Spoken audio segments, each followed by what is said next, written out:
Hi guys, welcome to my channel. Welcome to a life well lived, chit chat with Essy, our Ubuntu channel. Actually, truth of the matter is I'm still looking for a name to call this channel, but the most important thing is that you are here. You have taken time to come and listen to what I've got to say. You've taken time to subscribe to my channel. You've taken time to follow me, and I really appreciate that. Thank you so much for that. So, what I believe is in this life, everybody makes mistakes, and some of us will learn from our mistakes. And one of my mistakes was coming to the UK. And those who know me, those who are close to me, they know that I'm saying this with a sincere heart. Not to say there's anything wrong with the UK or there's anything wrong with coming to the UK, but some of the mistakes that I made are quite personal and deliberate choices, or anyway, the thing is, you don't have to make the same mistakes as I made. So I'm doing this video so that we all learn from my mistakes, and whenever you plan to relocate or you travel to any other country, you have a better experience and you don't make the same mistakes as I made. So I am a healthcare worker, qualified around 2013, over 10 years of experience. I am a nurse to say. So like every other African child, the dream is to come and work in the diaspora.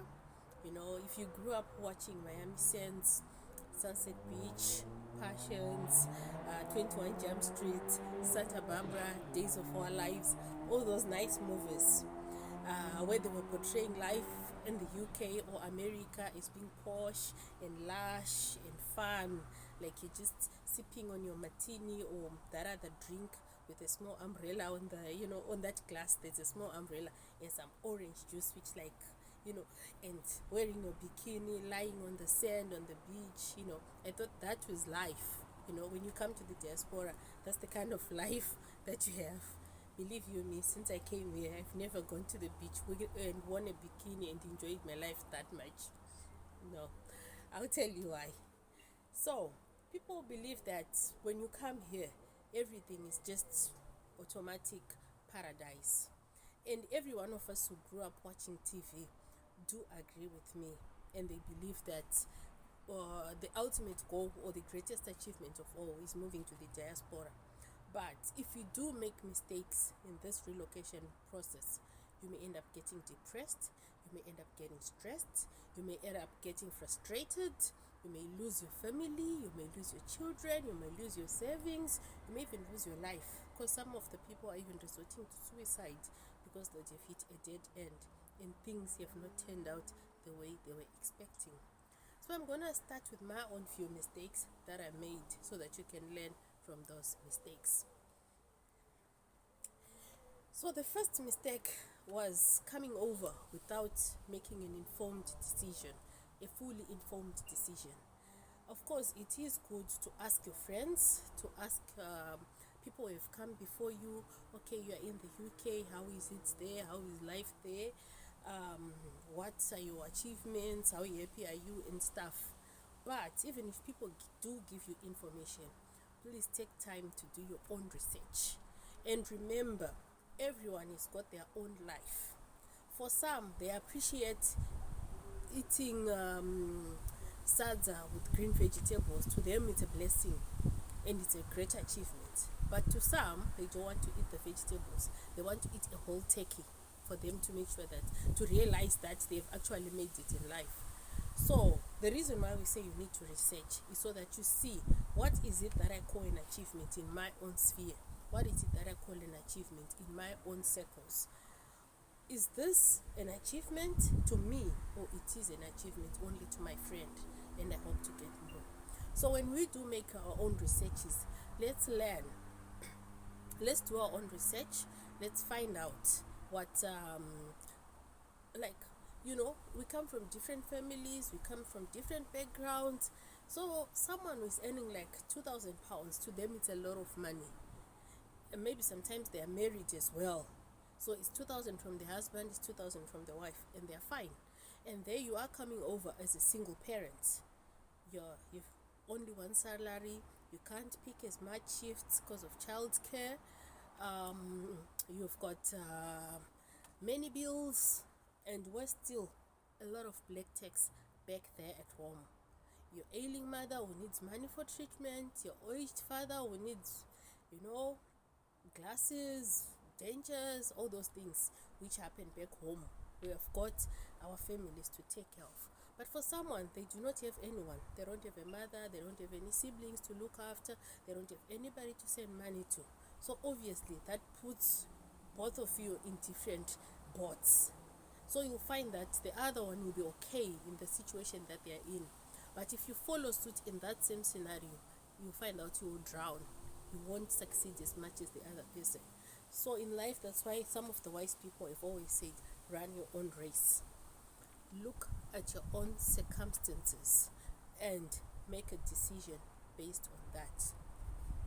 So I do have a friend. She showed me a pay slip. She was earning about £2,500, but she didn't tell me that of the £2,500, around 2,000 of it goes to bills.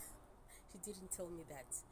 And I thought, okay, if I work I get 2,500, and she's saying you work 3 days a week, and the other 4 days you'll be doing agency. Agency pays you like twice the money that you are getting. I was like, wow, I've hit a jackpot. I can make up to about 5,000 or 7,000 a month. But no, nobody told me that the more you work, the more tax you get. Like if you earn 5,000, tax will go to 40%, which means you come back to 2,500 or 2,800. So it's pointless working more. So those are some of the realities that we were faced with when we came to this country. The tax brackets, the rentals. And back at home, a three-bedroom house can cost you something like 200 to 300 USD. But when you come here, a three-bedroom house is 1,000 and above. Of course, in some places, it's about 700, 800, but the range, it's 1,000. And 50% of that 1,000, it will go to bills. That makes it around 1,500 in bills, in rentals only. So you'll find that there is more behind the figure, the 2,500 salary. There is more to it than what meets the eye. So you really need to make a decision and find out what are some of the other costs that are associated with this move. And with my family dynamics, I've got black tax at home, I've got childcare, I've got so and so children, I'm a single parent or I'm married. How much am I going to make? What are my circumstances in regards to what I've been told? The second mistake was to bring my family over too soon. Okay, so my second mistake was having to bring my family over in a short space of time. My family came after me within 3 months. They came to the UK within 3 months. And come to think of the strain of plane tickets, which costs for my husband and 3 children, it costs around £2,000 just for them to come. The visas, they cost about £1,000 for them to come. That's 3,000. I had to get a bigger house. I had to pay deposits. So the whole move cost me around 4,000 just to bring them over. All right. They get here. I need to get a full house. I need to furnish the house, beds, warm clothes, more groceries. Because remember, when I came to hospital accommodation, where I had shared accommodation, just a small room and small beds and a few cereals, a few provisions that had been put in place by the employer. It was really a smooth transition. The NHS hospital that I came to was really good. They tried their level best to make us feel at home when we came over. But having to bring a family meant that I had to get out of that shared accommodation, which was costing about £300. So I had to leave that place, get a place which was costing about £1,200. And my salary, because I had not yet done my OSCE and stuff, my salary was still £1,800.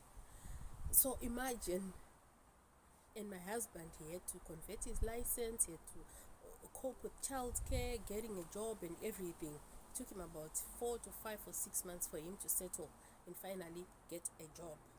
So imagine, for the whole 4, 5, 6 months we're surviving on the 1,800, with the bills taking over about 1.7 with the rent and bills. But I thank God my daughter got a job as a carer and she started helping and stuff. And we had a few ventures at home which were still bringing in money. And my mother was also sending me money as well. Bless her soul. She was sending me money via, is it called remit? I can't remember how she was sending the money. But she would send me about 200 US every month for about 3 months to help me with the upkeep of the family that had come over. So imagine if someone does not have a family back home to help them with the money, or does not have any venture which is bringing in cash monthly, it was gonna be really, really, really hard. So some people, what they do when they come here, they stay for about a full year saving. Let's say they're earning about 1.8. They'll stay in that accommodation for 300, grocery for £100, transport and clothes and everything for £100. They send about £200 back home and they save a whole 1,000. So you'll find out that because the husband will still be working back at home, so if you send £200, it's a very big plus, a very big bonus to them. And it's, the buying power of that kind of money back at home is quite much. It can't be compared to here. What you can buy with £200 in Zimbabwe is like you can't buy the same things with £200 here in the UK. So I could have left my husband to stay there for a full year with the kids, but mind you, like I said, this life has got no one size fits all. Like what Mary is doing, I can also do. Some people left their kids back at home, and in 2 months' time they got reports that the kids were being sexually abused, they're being beaten. Some children were even killed in the care of the guardians who stayed back with them at home because of neglect, physical abuse and everything. Some marriages even went beyond irretrievable breakdown.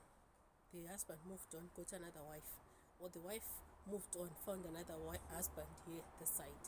So it depends with what your preferences are.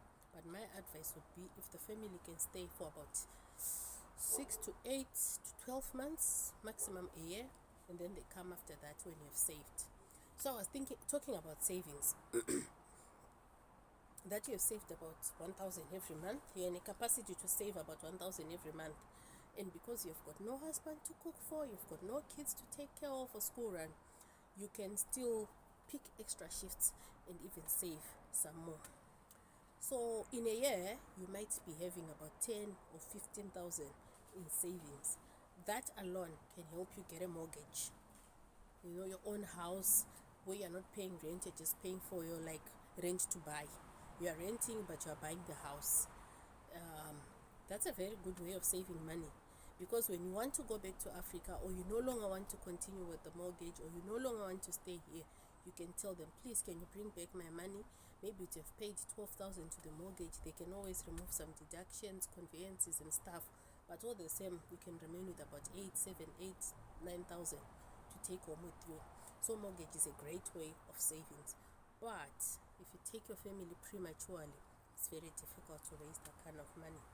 So my advice would be, leave the family back home for a few months, save, get a mortgage, get a car, get your own big house, finish the house, even advance, or even, because most of us, when we came, we were recruited to the high cost areas, London, down south, all the high cost areas. That's where the vacancies were.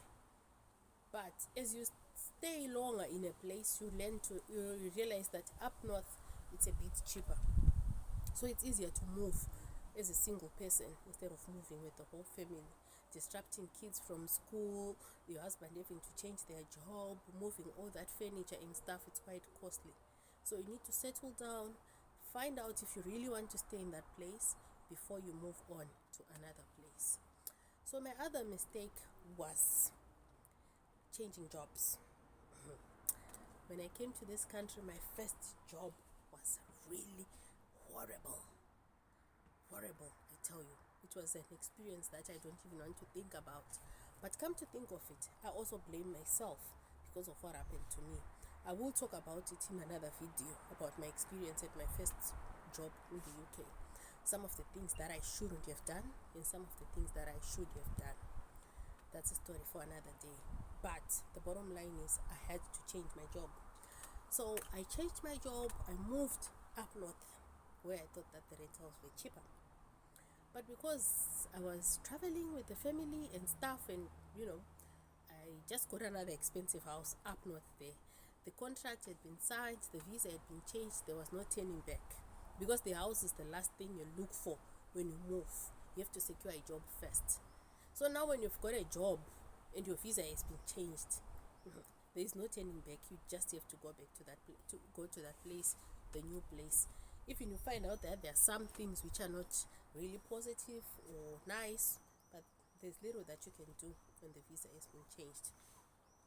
So leaving my job meant at my new job I had to start again. Remember, after a year the NHS recognizes your experience. We are now at upper band 5. After 2 years we are now eligible to apply for band 6 and other loans and other stuff like study loans and everything, like finance, not even a loan, but they can pay for your studies and stuff. 2, you'd have realized your strength or your area of speciality or your passion, and you can move on to that place. But if you change jobs, when you get to the new job, the experience from the previous job, even though it's still NHS, it doesn't count. You have to go through orientation all over again. They treat you as a newcomer. They teach you from scratch, and you are starting probation again. So you never settle, you never progress career-wise. You are stunted, like you back to where you started. So moving like in the prime of your career or stuff is not really advisable. It's better to stay in one place, grow and cement your roots in one place. There you will see progress and career progression. The other mistake I made was moving town. Of course I had to move town, but I really didn't have to. If I'd stayed longer, I could have gotten a cheaper place. I could have gotten around the ropes and stuff and found my way around everything. But I was so frustrated because of work, and I had to leave. I had to leave. Change my job, change the town, change everything because I was frustrated. So what I did was I got a job up north in South Yorkshire. I moved to South Yorkshire. I went first because the landlord where we were staying, he wanted us to leave on the 10th. The new place, they wanted us to move in on the 10th, which means we had to travel a journey of about 10 hours by bus.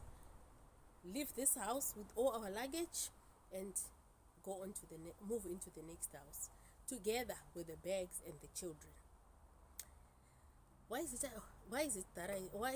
I say it was a wrong move? Remember, I bought furniture, beds, sofas, fridges, microwaves, for a new home when my family came about a year earlier. So because we had to move, I was not really clever at that point.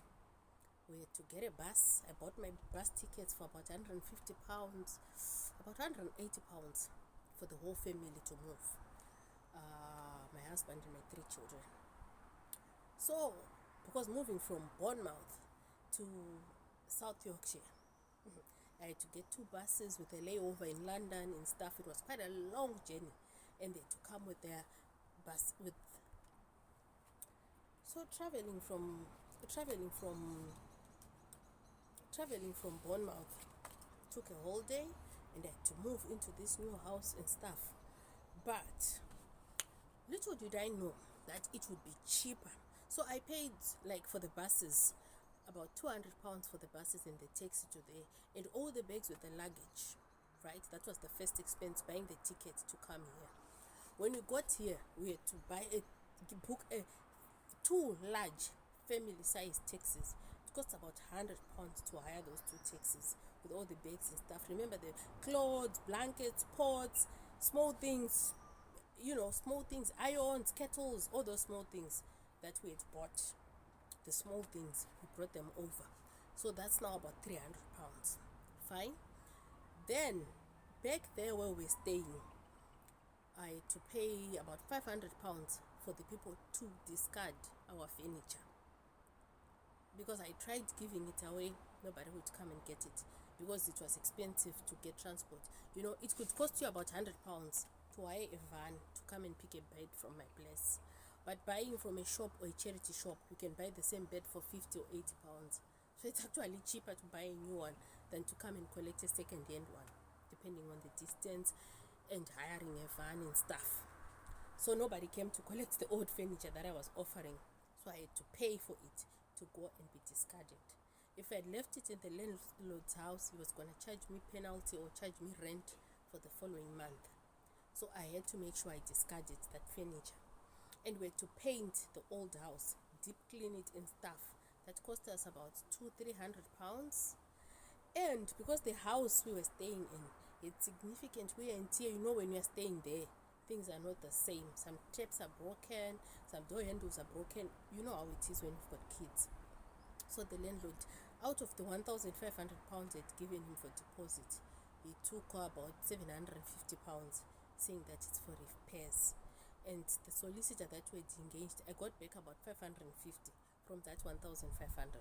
That's another loss. Then when we got here, we had to pay what we call zero deposit, like more of deposit, non-refundable deposit for the new house, about 470 pounds that I paid. So imagine the money that I used. And remember, I'd forgotten I had to buy the tickets twice because they missed the first bus. The bus said we've got no provision for such large bags, so you need to buy another ticket. So we had to buy another ticket for another bus, which with larger space. There were two buses in Bournemouth, Mega Bus and National Express. So we had to forfeit the about 180 pounds for Mega Bus and bought, you know, on the spot tickets are very expensive. So I had to part with 250 pounds to buy tickets from the National Express. And the family could not go back because we had left the house and our tenancy contract had lapsed. So the only way was to continue moving forward. So that same move, remember, I spent about 4,000 bringing the family over. I've bought furniture for about 1,000 or 2,000, warm clothes and stuff. That's about 6,000. Now I'm moving. I've spent about 3,000 in this move that I've made. This is less than a year of settling. So it was really, really, really stressful. And up to now, I'm still recovering from some of those losses. And for the family to come, I had to get a credit card to help with some of the costs. That's the other mistake that I made, getting a credit card. What happens with a credit card is if you borrow 2,000 from the credit card, they'll tell you that it's 30% interest, it's 20% interest, because you really want the money, you think it's not much. But they put interest as in, is it diminishing balance or what? The interest is not static, it's kind of diminishing balance, reducing balance. If I remember my accounts and stuff, say something like that. So I took a credit card of about 2,000 pounds to help with some of the costs. What happens with the credit card? If you borrow 2,000, they'll tell you that you pay installments in about 3 years. Just 2,500 to be fair. So they said you pay back the 2,500 with 30% interest, which was gonna be about 1,000 on top, making up to about 3.5 or something. So they said they pay installments of about 120 pounds every month for 36 months. That's 3 years. Then I was like, oh, 100 pounds, 120 pounds in 3 years. That's fair. But if I tell you, I've been paying for almost 3 years now. But I'm still owing them 2,500 or 2.8. The money never goes down. It keeps going up. So let me tell you the story with the credit card. You pay an installment of 120 per month. They take 80 or 90 pounds. They say it goes to servicing the account, servicing the interest. And then they put 30 pounds or 40 pounds to reduce your loan. So out of the 2,500 that you're owing, they will reduce 40 pounds, but you've given them 120. You see? So after 10 months of paying, you'd still be owing them 2,400 or 2,300. After paying 120 pounds for 10 months, you would still be owing them 2,400, because most of that amount was being taken by interest. So credit card is more like what we call shimbazo or mashonisa or loan sharks. The money never goes down, never. It continues to go up. Fine. So my other mistake that I made was to change to a power company, which I really didn't understand the terms and conditions, and I only got to know of the terms and conditions when I was halfway. So that company gave me hell. I ended up owing them about 4,800, because they would send a bill. They said, we've put you on a I joined the company in February. They sent me a bill. My usual bill was about 120 pounds. So they sent me a bill of about 80 pounds. Then I was like, wow, I made the right choice. This company is way, way cheaper. So I paid 80 pounds the first month. The second month, they sent 120. I was like, okay, I've always been paying 120, so it's fine. Because there was a complimentary data line with data which they were giving me. So I was like, oh, still it's fair enough, it's a good deal. The third month, they sent a bill of 280 pounds. Then I was like, what? How come the money is going up every month? Then I called them. I said, no, I want to cancel. I no longer want, because your fees are going up every month. Then they said, okay, we'll let you go only if you pay us in full. Well, pay you in full when you've been sending me bills and I've been paying you the figure that you're sending me. They said, no, we had put you on a budget plan that if you use electricity for 1,000 pounds, you pay the minimum possible amount, which is 80 pounds or 100 pounds, and then we put the other 900 on store, like in bank. Like when it's summertime, you're using less electricity. We kind of average the costs, and it is covered by those other months where you're not using much. I don't know how they were calculating it or what, but they did not tell me that they'd put me on a budget plan. So they said, actually, you're owing us 1,700 accrued from the 3 months you've been with us. I was like, what? Even Cisco still, which does chrome like chrome finishing or whatever, fabricating machine, metal and blah blah blah blah. In Shona they say kubika mabayira, like kubika simbi. I would never accrue such an amount, but that's what they said. I said, no, you have to let me go or I'm not gonna pay. I did not pay for 3 months, 4 months. The money kept going up because they were charging me about 700, 800, 900 per month.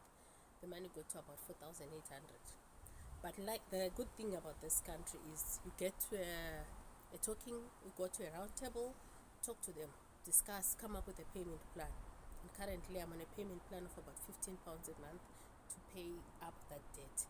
But it's not a good thing. I never had that kind of debt when I was back at home. So you see how much someone would really be struggling. So those were some of the mistakes that I made, economic and financial mistakes that I made when I came here. So the other mistake is what I would say, it's not necessarily me, but other people. Of course, yeah, that's the other mistake. I got a loan from my new job. They gave me about 2,000 pounds, but because I was in so much deficit, I used the other one. They wanted me to buy a car to come to work, because I said I don't have a car. So they said, it's okay, we'll give you a loan of 2,000 pounds. You buy a car, and then you pay us back like 160 for about 2 years, 160 per month for about, is it 2 years or 2.5 years, or I can't remember. So they gave me that 2,000. So because I was in so much deficit, I used the other 1,000, and I got a cheap car for 1,000. That car cost me money, fixing it, repairing it, and everything. So that's the other mistake that we as immigrants make.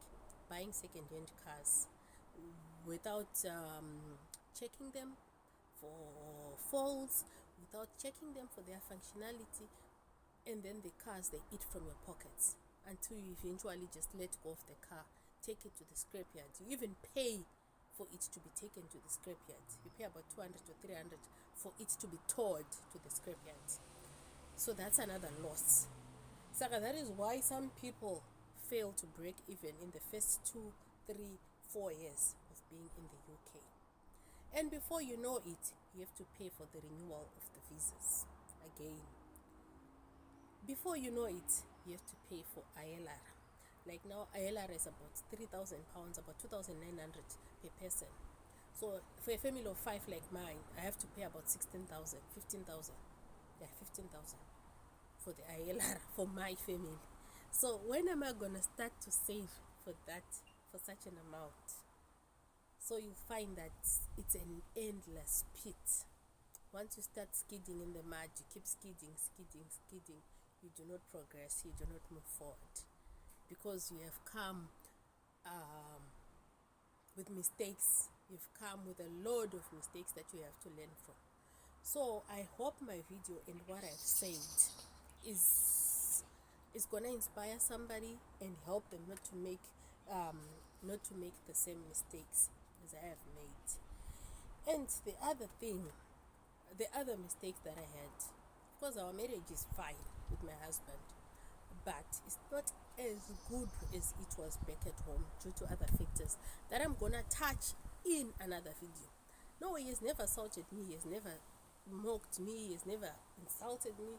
He's still okay, he's still good, he helps me with the chores, he does everything, he provides for us and everything, but it's not the same as it was back at home. So you'd find that people with weaker marriages, they can even collapse or come to an end. 1. 2, some of the projects that we had at home, remember earlier on I spoke of a project which was giving me money while Esther was here. That project collapsed. 2 of them, they collapsed, and I had to roll up tents and call it quits because it was difficult to manage the project from here. The other one was a hardware, the other one was a commuter omnibus, which was, it's difficult to manage those things when you're from this side. So you win some, you lose some. Everything, there's a price to everything. I thank God for giving me the opportunity to come here and stuff. And come to think of it, it was a blessing to come here. Because when I was back at home, I looked on was it France 24 or CNN? I can't remember this other channel, because I've always been interested in watching international news.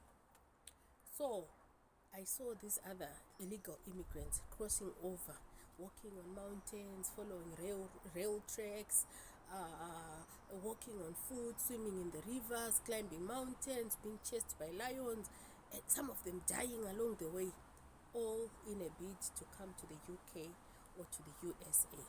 Some would die along their way. And there I was. The Queen was calling, saying, I'll give you a free visa to come and work as a nurse in the UK. Then I was like, wow, I'll grab the chance with both hands. I'll go and try. But because I came on a wrong footing, I put the wrong foot forward. I still have some of the mistakes, some of the mess to continue, like to mop up until now. It's very difficult to recover from such a deficit. So I believe my video has opened eyes, many eyes, like from people who are watching, and you can also be able to share with your friends and family. Some people are in the UK, they want to relocate to the United States, they want to relocate to America, they want to relocate to the UAE. But from these videos that we YouTubers are sharing, I hope you learn a few things and make informed decisions and make calculated moves as you are relocating to other countries.